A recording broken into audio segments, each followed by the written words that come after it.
Okay, let's talk about some new makeup products. There have been a ton of products recently released or just kind of sneak peeked and announced. And I actually don't think I've placed a Sephora order all summer. I'm pretty sure the last thing I bought was the Natasha Denona Golden Palette, which was a few months ago. There just haven't been a lot of high-end launches that have really caught my eye. I've definitely been focusing on a lot of drugstore makeup, but every once in a while, I do like to shop at Sephora. I like to try high-end makeup too to see what's worth the money, what's worth the hype. And there are definitely some things that caught my eye that I plan on purchasing, and then a lot of products that I'll be passing on. So I wanted to go through everything with you in today's video, just kind of catch up on all of the new releases. And if there's anything you want me to review on my channel, let me know because I am going to place a Sephora order and test out a couple of new launches. Okay, let's start with foundation. There are a few new foundations coming out. So LYS Beauty was kind of sneak peeking a new foundation stick, and I was instantly intrigued. I love LYS Beauty, and just kind of like based on what I saw, the initial photos, there wasn't a lot of information. I thought it might be more of a medium to full coverage foundation stick. I think I kind of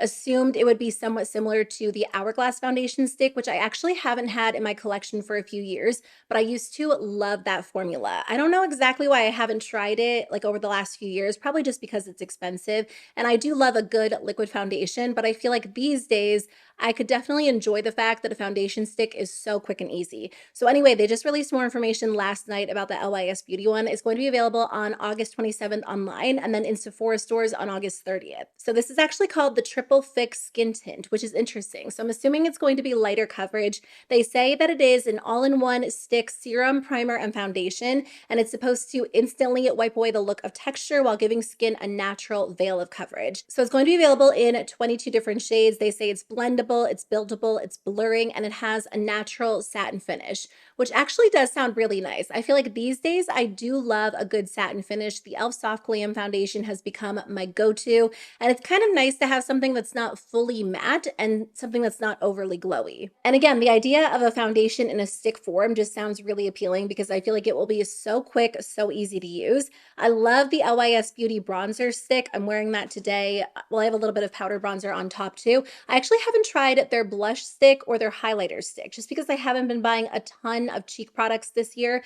So I'm kind of curious to try those out as well because I love the way the bronzer stick goes on and blends out and applies. It's just one of the easiest formulas to use. So anyway, I kind of want to pick this up. I also, just like side note, I love how the outside packaging looks like it's going to match the shade just kind of for a fun touch. And it does sound like a good everyday formula. Oh, one more thing from LYS Beauty before we move on to the next foundation. They did launch a new setting powder maybe like a month ago. I think it sold out pretty quickly. Otherwise, I would have ordered this. Their pressed powder is actually one of my favorites because it is so lightweight. It is like the definition of an undetectable powder. So when I saw they launched a loose powder, I was so excited. I swear I said in a video a few months ago that I was waiting for them to launch some sort of loose powder. They have two different shades. They have a translucent and then also a soft pink. Once that comes back in stock, I will purchase the translucent one. So I probably will end up grabbing both of those products if I can get my hands on them. Okay, Patrick Ta is launching a new liquid foundation. This is called the Hydra Luxe Luminous Skin Perfecting Foundation. I actually haven't seen much about this except for a few sneak peeks. So I don't know exactly what type of foundation this is going to be. I think based on the name, the Patrick Ta aesthetic, it's probably going to be like a medium coverage, luminous, very hydrating, glowy foundation. Also, that looks like a gorgeous, super luxe, very heavy glass bottle. So honestly, I'm assuming the price is going to be pretty high. Oh wait, I just opened up Instagram. I actually didn't check it this morning. So this post just went up at 35 minutes ago with more information about the foundation. So it says that it is a lightweight, luminous foundation with serum-inspired ingredients. It's a medium coverage formula. It's supposed to boost radiance, blur imperfections, and blend beautifully. That sounds really nice. I don't know. I feel like it might be a little bit too glowy for me. So there are 30 shades from fair to deep with different undertones, $58. That is expensive. Okay, wow. Just for reference, I'm on Sephora's website, just kind of scrolling through. The Urban Decay Face Bond is 40. The House Labs Foundation is 45. Fenty is 40. What else is there? Makeup by Mario is 42. $58, that is a super expensive foundation. I mean, that's even more expensive than Charlotte Tilbury, more expensive than Lancome. Is that like the most expensive foundation at Sephora? I'm sure there's at least like one or two that are a little bit higher that are just ridiculously priced. Obviously, La Mer, Armani, Gucci's 69, Pat McGrath is 69. Okay, so it's not the most expensive foundation out there, but it's definitely way more than any foundation I've personally purchased. Patrick Ta obviously creates some really, really gorgeous, stunning products. And honestly, I don't watch like a ton of makeup artists on Instagram, but whenever I see Patrick Ta doing someone's makeup, I always stop and watch like his full video, his full technique, because he really does create such beautiful, just kind of like smoky, sultry looks. So honestly, I don't doubt that this is going to be a high quality formula. I don't know if it's going to be ideal for the way that I like to wear my makeup these days. I do love a good hydrating foundation, a good glowy foundation. I've actually been wearing the Fenty hydrating foundation a lot. Today I mixed it with the Catrice foundation just to add like a touch of moisture to my skin. And it really is a very, very beautiful foundation. But at this point, I kind of wonder like, do I have enough hydrating foundations in my collection? We are heading into fall and winter. But I don't know, $58 is a lot. And usually I don't branch out too much when it comes to complexion products. So for me, I might end up skipping over that one. I'm just not convinced it's going to be the most ideal for my skin type. That being said, I'll definitely be watching some reviews to hear how people like it, how it looks on the skin. And if it really sounds like the most amazing foundation ever, maybe I'll end up trying it out. But a really, really beautiful foundation range. It looks gorgeous on all of the models. There are 30 different shades ranging from fair to deep with different undertones. And I feel like he did a really good job with the shade range. And then it's going to be available August 26th as a Sephora app preview, and then August 27th for everyone else. Okay, Huda Beauty also has a new foundation coming out as well. It's definitely interesting to see so many foundation launches right now. I feel like we usually see them at the very beginning of the year or like the very end of the year, but not necessarily as many in between. So I kind of wonder if we'll see some additional brands launching foundations as well. But Huda Beauty's is going to be available on September 1st for $37. So it's definitely less expensive, although the packaging doesn't look quite as luxe, but personally, I'm okay with that. I'd rather pay a little bit less and have like more of a travel friendly bottle. This is called the Easy Blur Natural Airbrush Foundation with Niacinamide. Based on the name alone, this one sounds like it would be a little bit more ideal for my skin type. So let's read the description because the product page is already up on Sephora's website. Okay, so it is a lightweight, medium to buildable coverage foundation. It's supposed to give you an ultra airbrush finish. And based on like the marketing I've seen online, that is like the whole thing behind the campaign. She'll do like half her face with the foundation, half without, and say it's not a filter, it's the foundation. So if you have large pores or a lot of texture, I think this is supposed to be a very smoothing formula. It does have 1% or 1.5% niacinamide to smooth and refine the look of uneven texture and tone. So based on the description, this one definitely sounds like it's going to be a little bit more ideal for my skin type. I love the Huda Beauty Easy Bake Powder. I think I tried her stick foundation a long time ago, but I didn't really have the best shade for me. So I ended up decluttering it. I wasn't in love with the Huda Beauty concealer, so I just haven't tried like a ton of her complexion products overall, or I haven't tried anything and like absolutely fallen in love with it, with the exception of her powder. So I'm kind of curious about this one. This one comes in 29 shades. And based on the swatches, I definitely feel like there could be a better shade range overall. It seems like there are some major gaps, and then a lot of the shades, at least in this photo, look pretty similar. I definitely think Patrick Ta did a significantly better job with his range, and I didn't see a photo of the LYS Beauty foundation swatched, but LYS Beauty is a Black-owned beauty brand. They typically do a way better job with their range as well. So we'll see once Huda Beauty releases some additional photos, but overall, I don't think this is quite as good. It looks like they're also doing a blurring primer, and then they're repackaging the Easy Bake Powder as well. I saw a few TikToks about that. Like, people are really mad that the old packaging is going away. As long as it works the same, I honestly don't really care about that. But all three of the products could work really well together. We'll see. I think in terms of formula, LYS Beauty is probably number one on my list. I like the idea of like that one has like the skin smoothing factor. It says that it like erases the look of texture, which is quite the claim, but it sounds like it could be a really good everyday option. Huda Beauty's formula would probably be number two, and then Patrick Ta is probably number three for me, just based on the formula and the price. But I'm curious to hear what you think, which formula sounds the most ideal for you. I feel like for a lot of people, they might be most drawn to Patrick Ta's formula, but that price point could be a definite con just depending on what you typically spend on foundation.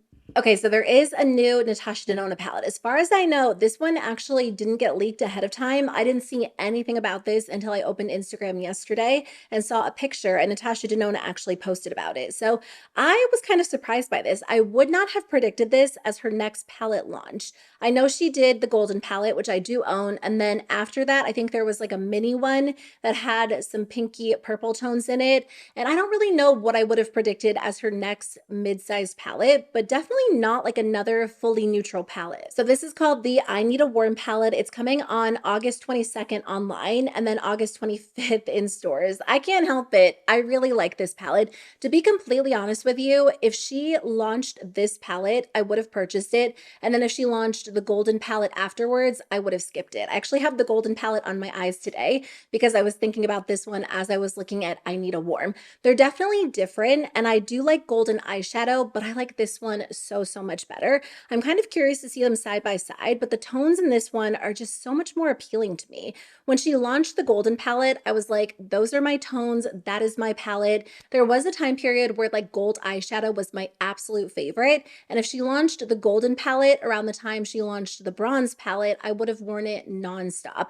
I do love the bronze palette, but I feel like over the years, the bronze palette has become kind of bold for me. And even now, like the golden palette, this is still what I would consider to be a little bit more of like, not a colorful neutral look, but like a brighter look than I would wear for every day. Obviously, that comes down to a personal preference. Like for a lot of people, this is a very simple, basic neutral look, but I love I Need a Nude, and that is one of her most muted palettes. You either find that palette extremely boring or extremely appealing. And the way that I do my makeup these days, it has been like my go-to palette. I swear I've used that palette more than any other palette in my collection. And I feel like even though this one is obviously much more warm toned than I Need a Nude, it has a very similar feel, a very similar vibe. Like it's more muted. It's more of what I would consider to be like an everyday wearable palette. I've said this before, but I think when it comes to Natasha Denona, there are two types of people, and you'll have to let me know if you agree and like where you fall. I think there are people who want to see a super unique palette, maybe something colorful, a little bit more interesting that they might not wear every single day, but really adds to their collection, like the Yucca palette or the Trio Chrome palette. And then there are people who want a palette from Natasha Denona that they're going to wear every single day and really get their money's worth out of because they're using it so constantly, like I Need a Nude or Biba. Personally, I fall into that second category of people. Natasha Denona's formula is still my absolute favorite, and there are so many drugstore and affordable brands that I love. I don't think you have to have a Natasha Denona palette, but I just think her shimmers are so gorgeous. Like every time I wear one of her shimmers, I just fall in love all over again. Even today as I was doing my eye look, they're so easy, so creamy, so effortless, but they really just look so sparkly and gorgeous, and they have that wet looking finish, which I think makes the eye look a lot more interesting than like a soft or muted satin or even more subtle metallic shadow. And that is why I love I Need a Nude so much, because the colors are muted, but the finishes are so gorgeous, and the mattes are obviously very easy to blend out. So I think I will purchase I Need a Warm. I really don't buy a lot of eyeshadow palettes anymore. I think this year I only purchased the golden palette and then maybe like one or two drugstore palettes. I've really been loving the new LA Girl palette, the Sunset Days one. If you're looking for an affordable drugstore warm toned palette, that one is amazing and it's $10. But it's just kind of rare for a brand to launch a palette that I'm even remotely interested in trying. And Natasha Denona typically does it. I skipped over her latest mini palette. I just didn't feel like I would wear that one a ton, but I do think I would get a ton of use out of this. I also think it would pair really well with the golden palette, even the bronze palette, Biba, so many palettes in my collection. So I do think I will end up buying this one. Again, not a complete necessity for me, but I do feel like it will be one of my most used palettes from her. It's kind of giving me Patrick Ta Major Dimension 1 vibes now that I'm looking at it. And I'm kind of curious to compare those. I do use that Patrick Ta palette a lot, but I do think Natasha Denona's shimmers are better than Patrick Ta's. So I do plan on picking this one up. Okay, speaking of palettes, here's a sneak peek of a new Charlotte Tilbury palette called Pillow Talk Love Eye Effect. It comes with 9 different shades and different finishes. I don't know if this is technically a holiday palette or just a random launch. It kind of strikes me as like a Valentine's Day palette, but I do get that feeling from a lot of her color stories as a whole. I don't know. I'm never really drawn to her palettes. I will say last year's holiday palette was probably the prettiest one that I've seen in years. And I was kind of going back and forth on whether or not I wanted to try it. I ended up skipping over it. I just feel like a few years ago, I tried a quad from Natasha, or no, from Charlotte Tilbury, and it was terrible. It was like one of the worst eyeshadow formulas I ever tried. And ever since then, I've just been kind of like put off from her eyeshadows as a whole. Like they're expensive. And after trying that one, the quality wasn't great. And I feel like the color stories don't appeal to me. So it's not typically a brand I really consider when it comes to palettes. The brand as a whole kind of falls into like my overhyped category. And it's not a brand that I like wait for them to launch products from. I will say during the holidays, they usually do have some really good kits. And last year I got like a mini lipstick kit, a mini lip gloss kit, and then another one. And they were actually all really, really nice. Her lip products are amazing. So I might end up looking for a good holiday kit this year. But other than that, I don't really plan on purchasing much unless they launch something that really catches my eye.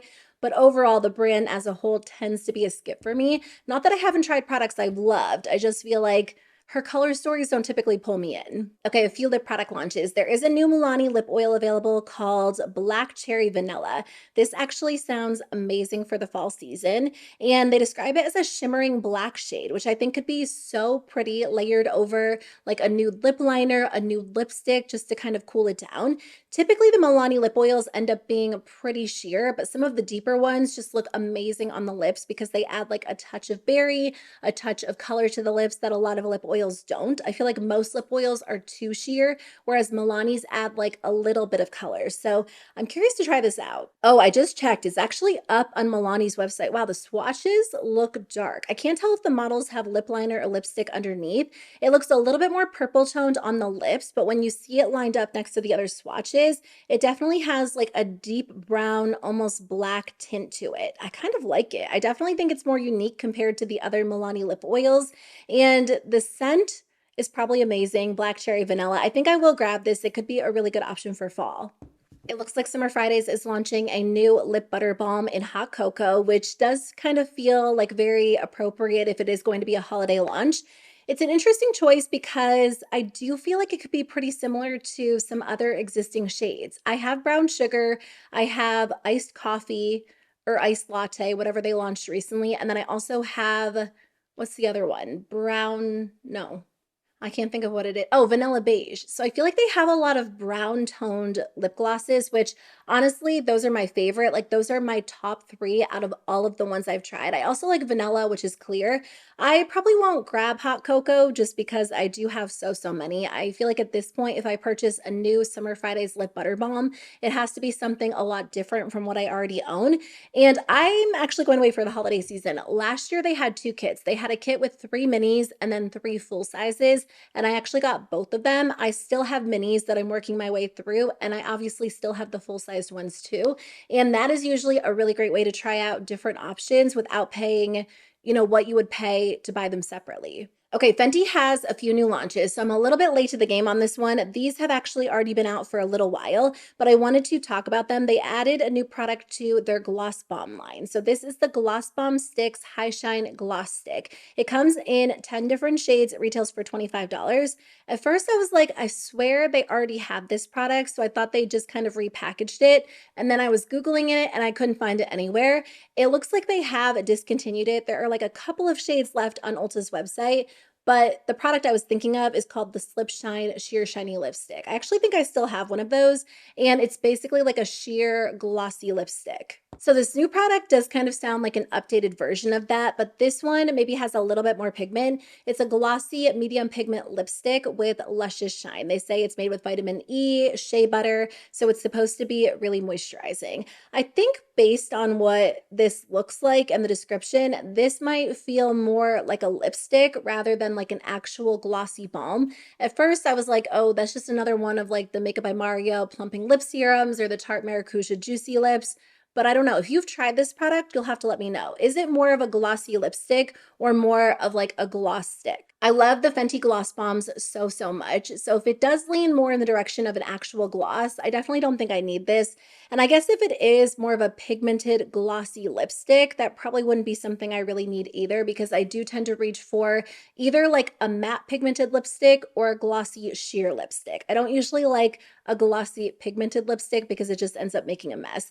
But I think they do look really pretty. I love the packaging. They also did pencil liners. They come in 10 different shades for $20 each. So if you've tried either one of those formulas, let me know what you think. I think I might end up trying their new blushes. These are the Cheek Suede Waterproof Powder Blushes. They're available for $28.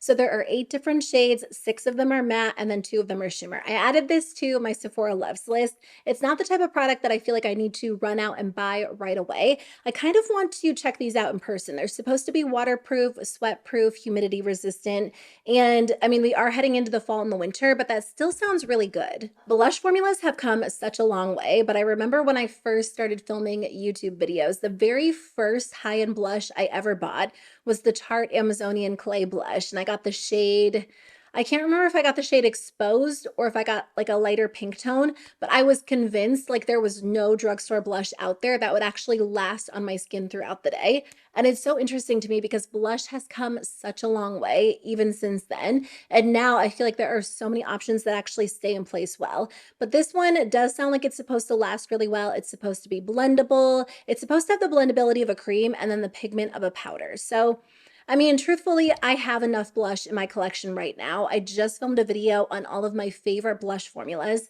And as I was getting ready for that video, I was going through all of my blushes, and I honestly just have too many right now. So truthfully, I don't know that I'm really going to add any additional blushes to my collection for at least the rest of the year. But I think at some point I would like to at least swatch these and see what they're like. Probably the same case with these new Ilia cream highlighters and cream bronzers. Again, I don't know that I really need a lot of cream highlighter and cream bronzer right now. I feel like I don't have as many highlighters and bronzers as I do blushes, but as we head into the fall and the winter, I feel like I switch up my makeup, and I don't know that I reach for quite as many cream products. For some reason, like fall and winter kind of signify powder products to me, which is weird because as someone with oily skin, you'd think I want the powder more so in the summer when it's hot out, but I don't know. I feel like fall is like all about like gold eyeshadow, vampy lips, matte cheeks, and creams just aren't as high on my list right now. But I will say these sound really nice. The formula is supposed to be blurring. Everything is blurring these days. Like I swear every single product I talked about in today's video has blurring in it, whether it was a foundation, an eyeshadow, a cheek product, a lip product. It's also supposed to be ultra blendable and then shift from a silky cream to a weightless powder, which kind of sounds like the ColourPop Super Shock formula. Obviously, these are more expensive at $38 because they are from Ilia, but I kind of want to check these out in person just to see what they're like. I feel like when it comes to cheek products, if I swatch them, I usually have a better idea as to whether or not I would like them. By the way, Ilia is actually coming to Ulta Beauty. So if you like to shop the brand, you can now shop them, or not yet, but eventually you'll be able to shop them at Ulta Beauty. Honestly, I'm all for it. Every single time Ulta Beauty gets a brand, I get excited because number one, I get so many coupons from Ulta Beauty. Like this year alone, I swear every time I log into the app to place an order, there's a $10 off $40 coupon waiting for me. I've had a bunch of 20% off coupons. They're always having a sale. I love their point system. And the other thing is I just have like an actual Ulta Beauty store where I live, so I can go in and check out the products in person, whereas I only have a Sephora inside Kohl's. And the Sephora inside Kohl's, the displays are always so well stocked. It's so clean in there, really beautiful, but they don't get every single new launch. So anyway, I just thought I would mention that in case you are a big Ilia fan. Okay, a few more new launches. ColourPop actually launched a new product that's really cute. It's the Instant Crush Lip and Cheek Balm. I think I read online that this formula was maybe part of their Valentine's Day collection, but I personally haven't tried it yet. So it's basically a sheer, buildable, dewy balm type product that you can use on the cheeks or on the lips. I did get these in the mail as PR. I actually have a couple of new drugstore products I want to try out soon, so I'll be testing those out and letting you know what I think. Honestly, I'm curious to know if they're going to be a good alternative to the Makeup by Mario plumping blush veils, which I do like. That's such a beautiful, lightweight, kind of like natural everyday product, and I haven't found an exact drugstore dupe yet. Ulta Beauty has a really nice cream blush that's kind of similar, although they just redid like the entire in-house Ulta Beauty brand. So I'm not even sure if they still have that blush available. If they do, I'll link it below if you're curious about it. I've talked about it a few times on my channel, but I feel like this ColourPop formula could be kind of similar, maybe a little bit more lightweight, but we'll see. I'll try it out and let you know for sure. They also launched, or they're launching something else as well called the Power Pout Long Wearing Lipstick. So this is a comfy, cushiony formula that gives intense color payoff in one swipe. It's going to be available on August 22nd and it comes in 16 shades. So they used the hashtags. I was just looking on Instagram. Hashtag matte lipstick, hashtag transfer proof lipstick, which is interesting because I don't know, typically when I think of a transfer proof lipstick, I think of like an actual liquid lipstick, but I know there are transfer proof lipsticks that come in like the typical lipstick style packaging. I do love a good lipstick. Today I'm wearing the Rare Beauty lipstick. I forget the exact name. I'll put it in the description box below with a little bit of this Hourglass gloss on top. This one's in the shade Trace. But I feel like whenever winter rolls around, again, because I switch my makeup up so much, I do tend to reach for a lot of lipstick rather than just lip gloss or lip oils. So I'll probably end up trying out a shade or two just to see if it is like a good transfer proof formula. Speaking of Rare Beauty, they did launch a new powder. It's called the True to Myself Pressed Finishing Powder. It's available on Sephora's website for $30 and it comes in 14 different shades. I love a good powder. I typically do try a lot of new powder launches, but because this one was marketed as like an actual finishing powder instead of a setting powder, I skipped over it. I've seen a couple reviews. It does seem like people really, really like this, but I don't know. I'm typically not in the market for a finishing powder. I have a couple that I really like. The e.l.f. Halo Glow is kind of my go-to when I do want something to kind of just like diffuse my makeup and melt everything together. But I also feel like you can use a setting powder as a finishing powder if you use like a very small amount and a very large fluffy brush. So for me, I usually prefer like a little bit of a heavier kind of like just something that has substance rather than something that's super lightweight and undetectable. Oh, the LYS Beauty Powder is actually one of my favorites as a finishing powder as well. So anyway, this isn't something that I personally need right now just because I do have a lot. I just decluttered my powders and my primers, which that video will be up soon. So I don't know that I'm going to buy a lot of powder and primer through the end of the year as well. As a whole, I'm just kind of cutting down a little bit. Although this primer is on my list. Again, I think this has been out for a few weeks. It's the One Size Beauty Oil Sucker Extreme Primer. Okay, I've seen a couple of people talk about this briefly on Instagram, on TikTok. If you have oily skin, like this really sounds like the most mattifying primer I've seen. I've actually seen a few people who have dry skin try this out as well, and they absolutely hated it, which is kind of what has convinced me that as someone who has oily, leaning combo skin, I would really love this, although my skin is like completely oily right now. I wouldn't really even call it combo. It might switch once like the colder weather gets here, but my skin has been pretty oily this summer and I've been reaching for a gripping primer, but I feel like there are days where I wish I had something a little more mattifying, especially when I am wearing a little bit more of a hydrating or glowy foundation like the Fenty one. That looks so good on the skin, but after like 7 or 8 hours, my skin starts to look pretty oily. So I feel like pairing that with a good matte primer might actually be a great combo. So anyway, I think I might try this one. They basically say it like sucks all of the oil out of your skin and gives you an extreme matte finish. And then it's supposed to extend the wear of makeup for 12 hours. So next time I place a Sephora order, I probably will grab that. Okay, the very last thing I wanted to talk about are a couple of holiday sneak peeks, which I'm sure we'll be seeing more very, very soon. But NYX is actually doing a Beetlejuice collection, which I don't know if this is technically a Halloween collection. I'm not sure when the Beetlejuice movie is coming out, but I'm sure it's probably around like the holiday season. There are a bunch of different products, including an eyeshadow palette, some eyeliner, butter glosses, under eye patches. This isn't something that I plan on picking up just because I don't know, I'm not personally interested in like a Beetlejuice collab, but if you are a Beetlejuice fan or you like these products, this is going to be available soon. They also sneak peeked a holiday collection. I know. It's still summertime, although it's like 60 degrees where I live. It is so cold today. I woke up this morning and I was like, we're going to have to turn the heat on soon. It wasn't even 60. It was actually colder than that. So anyway, this isn't available yet. We'll probably see it at some point over the next few months on Ulta's website, on the NYX website. They're doing a Home Alone advent calendar, which is cute, an eyeshadow palette, and then a fat oil lip drip trio. They're also doing Oh, Buttermelt face palettes, which is kind of fun. A set of butter glosses, and then a set of the Fat Oil Slick Click trios. So just kind of a hint at what's coming. I feel like NYX typically does some fun kits, and in the past I have purchased their products for like some of the beauty lovers in my life just as an add-on, or if I'm doing like a couple of gift sets. They are affordable and they also have really, really great products. If you like hearing about holiday launches, stay tuned. I usually do a lot of videos sharing what I think are the best and worst holiday gift sets, both drugstore and high-end, and I'm sure those videos will be coming your way probably starting in September. So anyway, thanks for being here. I really appreciate you watching. Let me know which products you guys plan on purchasing or passing over, and if there's anything you want me to review on my channel, definitely let me know in the comments below. But I'll see you guys very soon with a new video. Bye.